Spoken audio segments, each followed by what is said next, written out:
मेरे घर में हाँ। एक दुखद घटना हुई जिसमें मेरे पिता तुल्य चाचा जी आदर्श महाविद्यालय के संस्थापक प्रधानाचार्य डॉक्टर उपेंद्र प्रसाद यादव, उनका निधन कल रात हार्ट अटैक से हुआ। हमारा पूरा परिवार आज दिन भर उनके परिवार को एकजुट कर ढाढ़स बजाकर परिवार के मुखिया होने के नाते दिन भर में उसमें व्यस्त था। और अंत्योष्टि के कार्यक्रम में जितने का साथी आए, जितने में हमारे परिवार के हित प्रेम आए, उन सभी से मिलकर शाम के करीब 6 साढ़े 6 बजे वो सारा कार्यक्रम ख़त्म हुआ। और जब कार्यक्रम ख़त्म हुआ तभी एकाएक सोशल मीडिया पे विभिन्न आईडी से ये भ्रामक समाचार प्रकाशित किए जाने लगे कि प्रणब प्रकाश ने किसी कैंडिडेट को समर्थन दिया है। इस खबर की मैं सिरे से इस खबर को खारिज करता हूँ, खंडन करता हूँ। ये असत्य है और एक आपराधिक कार्रवाई भी इस पर की जा सकती है। आखिर किस मंशा से किया गया?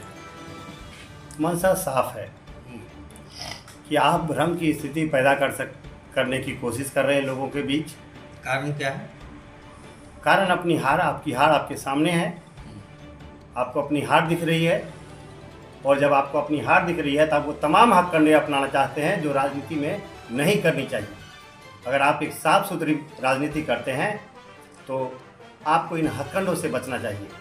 आप अपने मुद्दे लेके जनता के बीच जाइए और फिर जनता से संवाद कीजिए और आपके संवाद से आप जनता को प्रभावित कीजिए, जनता को समझाइए, वो आपके पक्ष में वोट करे। न कि दुख के घड़ी में जब पूरा परिवार हमारा दुख में था और पिछले 24 घंटे से जब आप चुनाव में चरम पे आता है प्रचार और उसी समय ये दुखद घटना हमारे परिवार में घटती है, तो हम संवेदना अपेक्षा करते हैं, न कि इस तरह की राजनीतिक साजिश या इस तरह की राजनीतिक रंजिश या एक सुनियोजित तरीके से किसी व्यक्ति के उम्मीदवारी पे सवाल उठाना। तो कहने का मतलब आप ये कहना चाह रहे हैं कि जिस तरह से आप जो कहे कि वो हार रहे हैं, तो अपने हार को मतलब आपके वोट को अपने तरफ कन्वर्ट करने के लिए वो इस तरह का रीमर फैला रहे हैं। देखिए, कौन हार रहे हैं वो मैं आप पे छोड़ता हूँ, लेकिन जिन किसी के आईडी से ये पोस्ट किया गया है, मेरे पास वो सबूत है। मैं उस सबूत भी आपको दिखाना चाहता हूँ। उस आईडी से उस पोस्ट को डिलीट किया गया और वहाँ पे ये लिखा गया कि किसी ने मेरे फ़ोन से ऐसा किया। मेरे पास वो स्नैपशॉट है, मैं चाहता हूँ अभी आप उस स्नैपशॉट को देखें। तो आपने क्या इस पर कानूनी कार्रवाई के प्रति? जी हाँ, बिल्कुल। मैंने अपने जो हमारे अधिवक्ता बंधु हैं उनसे राय ले रहा हूँ और निश्चित रूप से उनके राय के उपरांत इस पर कानूनी कार्रवाई की तरफ मैं जाऊँगा। जी हाँ। क्या है चुनावी माहौल, क्या है जरा इस पर बता दीजिए। पहली बार मधेपुरा में किसी निर्दलीय प्रत्याशी को लेकर इस तरह का माहौल देखने को मिल रहा है। आखिर क्या कारण है? प्रणब प्रकाश, अचानक आप कुछ दिन पहले ही, मतलब 1 साल पहले ही आप सियासत में आए। आपके पिताजी ज़रूर थे, काफ़ी लंबे समय से ताउम्र आरजेडी में रहे, लेकिन आपका जो सियासी सफ़र है लगभग 1 साल से है और अचानक इस तरह से चुनाव में आप चुनावी मैदान में उतरे और लोगों के प्रति इस तरह की जो माहौल बना है, इसके पीछे कारण क्या है? देखिए, मेरे पिताजी आजीवन मधेपुरा में समाजवादी धारा के एक धर्मनिरपेक्षता के साथ रहने वाले व्यक्ति थे और निश्चित रूप से स्वाभाविक रूप से पार्टी से उनका जुड़ाव था और पार्टी के वो रणनीतिकार थे। उन्होंने कई चुनावों में चुनाव प्रभारी का पार्टी के लिए काम किया, पार्टी के थिंक टैंक का काम किया, पार्टी को सुझाव भी देते थे महत्वपूर्ण मसलों पे। जब मेरे पिताजी थे, निश्चित रूप से हम लोग उनके साथ ही रहते थे। थोड़ा बोल्ड होकर बोलिए। और जो समझदारी है, राजनीतिक समझदारी, वो सारी चीज़ें उनसे ही विकसित हुई है। स्वर्गीय डॉक्टर योगेंद्र प्रसाद यादव इस समाज के लिए शिक्षा के क्षेत्र में समाज सेवा के क्षेत्र में एक जानी मानी हस्ती थी। और मैं खुद एक इंजीनियरिंग की पढ़ाई के बाद एक सफल कैरियर में इंजीनियरिंग के कैरियर से लगातार मेरा वास्ता रहा है। जब मैं राजनीति में आया तो वो वक्त की डिमांड थी, वो उस वक्त की मांग थी। मुझे ऐसा लगा कि राजनीति मुद्दों पे नहीं हो रही थी। आप जो जन सरोकार के मुद्दे थे वो पीछे छूट रहे थे। और मधेपुरा में ये समाजवाद की धरती थी। इस धरती पे जात पात की राजनीति को तोड़ने के लिए मेरा प्रयास था। साथ ही इस धरती पे जो हमारी बुनियादी समस्याएं हैं मैं उनकी बात करने के लिए आया। और जैसा आपने कहा कि कम समय में, तो ये मेरा मानना है कि समय मायने नहीं रखता है। मायने ये रखता है आप किन मुद्दों को उठा के जनता के बीच जा रहे हैं। मतलब सोच मायने रखता है। सोच मायने रखता है। और आपके पास एक अगर क्लियर सोच है और अगर आपके पास एक क्लियर विज़न है, ब्लूप्रिंट है, तो आप समझ सकते हैं इस चीज़ को, आप जनता का विश्वास जीतेंगे। साथ ही साथ अगर आपके पास एक विश्वसनीय चेहरा है, आपकी पृष्ठभूमि साफ सुथरी है, तो लोग आप पे विश्वास करते हैं और लोगों को ये उम्मीद जगती है कि हमारे समस्याओं को कोई सुन रहा है। और अगर कोई सुन रहा है तो निश्चित रूप से वो उन चीज़ों को समाधान की तरफ भी ले जाएगा। और ये एक बड़ा कारण है कि जनता का प्यार स्नेह मुझे मिल रहा है। तो मैं आज आप लोगों के माध्यम से मैं चाहता हूं कि मैंने कुछ प्रण लिए हैं इस मधेपुरा विधानसभा, इसमें अब जो मेरी उम्मीदवारी है, मेरी उम्मीदवारी में मैंने कुछ प्रण लिए हैं और उन प्रण को लेकर मैं इस विधानसभा चुनाव के समर में उतरा हूँ। मैं वो प्रण चाहता हूँ आपके साथ साझा करूँ। मैंने जो प्रण लिया है उसका नाम रखा है मैंने प्रणव का प्रण। पहला बिंदु है कि 15 दिनों में जनता से सुझाव और आदेश हेतु व्यवस्था होना। हर महीने जनता सेवा संवाद होना।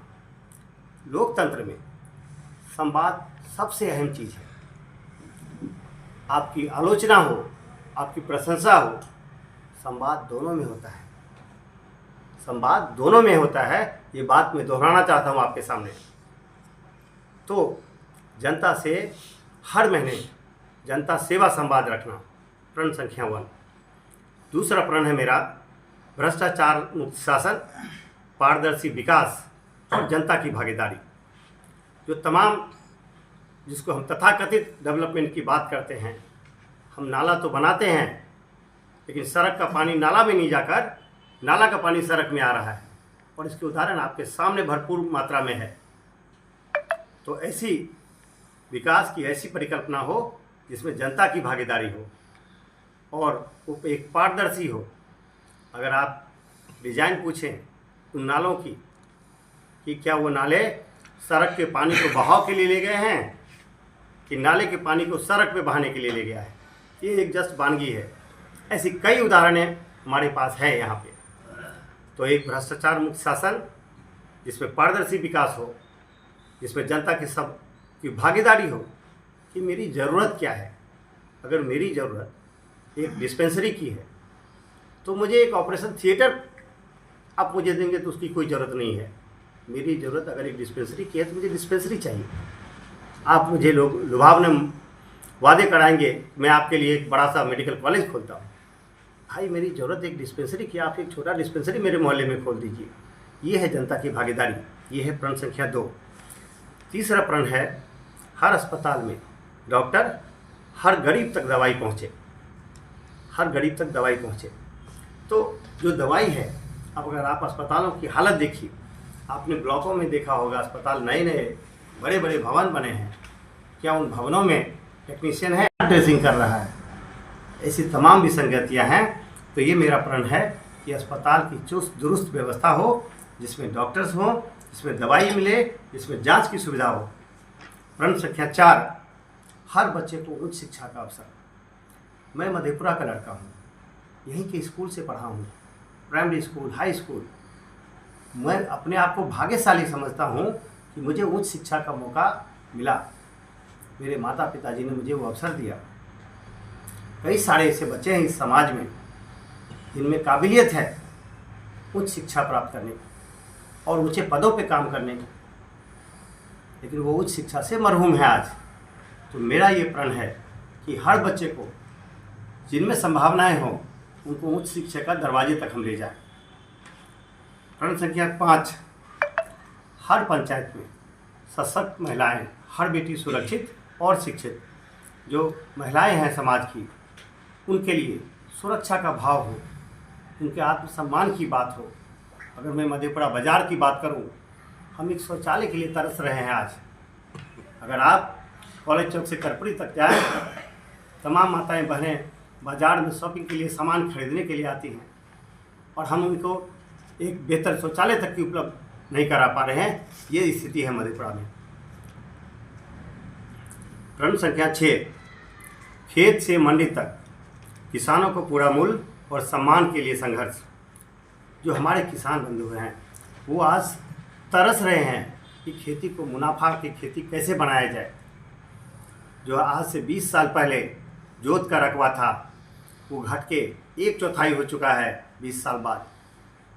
और खेती किसानी में जो लागत है वो दिनों दिन बढ़ता जा रहा है, चाहे वो खाद के काला बाजारी के कारण खाद की कीमतें हों या जो ध्वस्त होती हुई नहर सिंचाई है जिसके लिए हम लगान पे करते हैं, जिसके लिए लगान भरते हैं किसान हमारे, उन नहरों को हम बस एक शोभा की वस्तु बनाए हुए हैं, ना कि नहरों से 1 कट्ठे खेत कहीं पटवन होता है।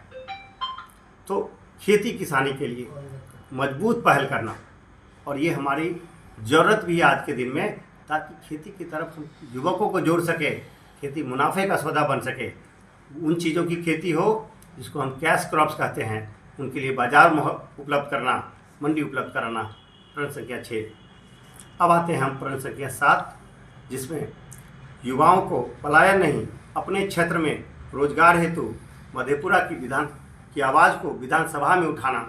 ये मेरा प्रण है कि मधेपुरा के युवाओं में संभावनाएं हैं, वो छोटे कृषि आधारित उद्योग लगा सकते हैं और उनकी अब भरपूर संभावनाएं हैं।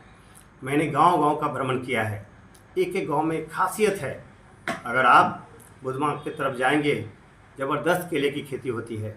अगर आप भदौल की तरफ जाएंगे, जूट की खेती हो रही है और भरपूर। अगर आप और पूरा बढ़ेंगे, शंकरपुर के आसपास के इलाकों में भी जाएंगे, मक्के की जोरदार उपज है। क्या हम मक्के आधारित फूड प्रोसेसिंग यूनिट नहीं लगा सकते मधेपुरा में? बिल्कुल लगा सकते हैं। एक ईमानदार और एक इच्छा शक्ति वाले प्रतिनिधि अगर हो मधेपुरा में, तो आप विधानसभा में आवाज़ उठा के उन चीज़ों को मधेपुरा ला सकते हैं, ऐसा मेरा मानना है। तो ये 7 प्रण जिसको मैंने कहा है, ये है प्रणव का प्रण, जिसके आधार पे मैं मधेपुरा विधानसभा में तमाम जनता मालिकों को बताना चाहता हूँ कि अगर आप एक ईमानदार, एक काम करने वाला व्यक्ति और एक ऐसा व्यक्ति जिसके पास विज़न है, जिसके पास सोच है और उसके पास ये सूझबूझ है कि समाज के सभी वर्गों को जोड़ के आगे लेके चले, तमाम जाति बंधनों को तोड़ के आगे बढ़ सके, तो ज़रूर से आपको प्रणव प्रकाश की तरफ सोचना चाहिए और प्रणव प्रकाश का सहयोग करना चाहिए इस विधानसभा चुनाव में।